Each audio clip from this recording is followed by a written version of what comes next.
Taking long exposure shots of moving lights is one of the coolest and most fun things to try with photography, but it's not often something that can be done using in-game photo modes.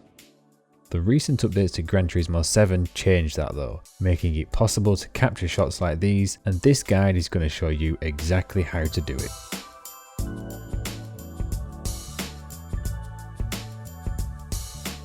Gran Turismo has always let virtual photographers play around with shutter speed and car motion in Scapes Mode, and although that can give some pretty cool results, it's never quite worked in the way needed to create proper light trails.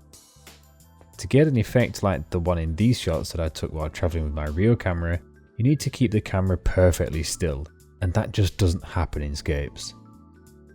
Since the Spec 2 update though, GT7 now enables shutter speeds of up to 1 second to be used in race photos as well. 1 second might not sound like much in long exposure terms, but it's enough to capture something like this. And here's how. First of all, you need to do a bit of racing in the dark, and the best bet here is to create a custom race on the circuit that you want. This lets you change the time of day and the weather, as well as ensuring that you've got the maximum number of cars on track to create more trails. Note that not all tracks actually include full nighttime races, in which case evening or sunset can still work. Essentially, you just need the cars to be running with their lights on.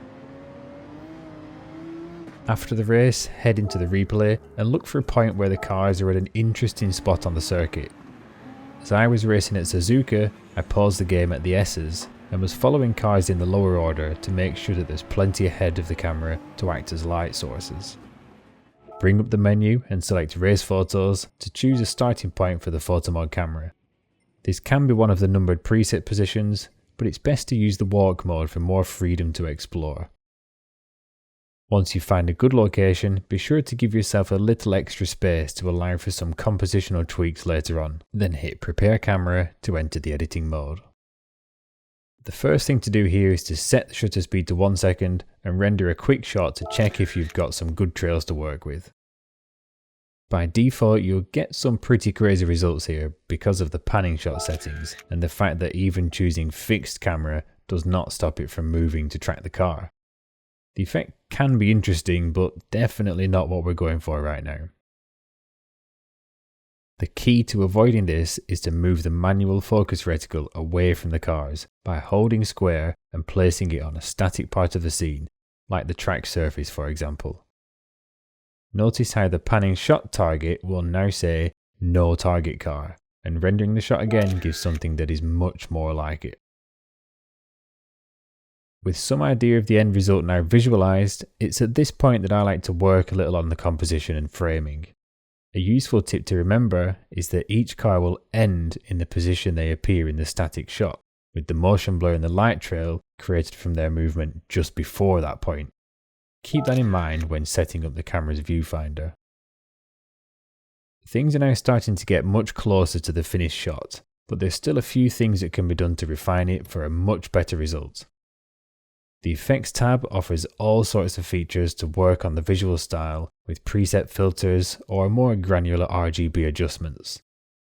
Play around with these to find something that works for you, and if you really want to make the light trails bright and vivid, try boosting the highlights and the saturation to make them pop and adjust the glare option for a soft glow. Now there's just one last thing that needs some work. Notice how the lights show obvious steps instead of a nice smooth line. Well, that's because there's gaps between each of the rendered frames that the game uses to create the motion blur. While this cannot be removed entirely, it certainly can be improved.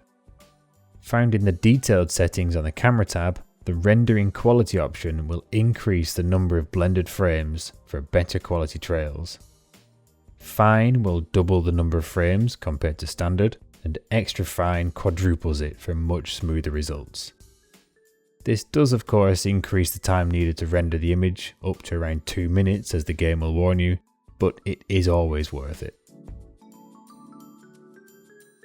Give things a go yourself then and see what you can come up with, and don't forget to leave a like or a comment on this video if you find it helpful, and subscribe to the channel for more virtual photography content.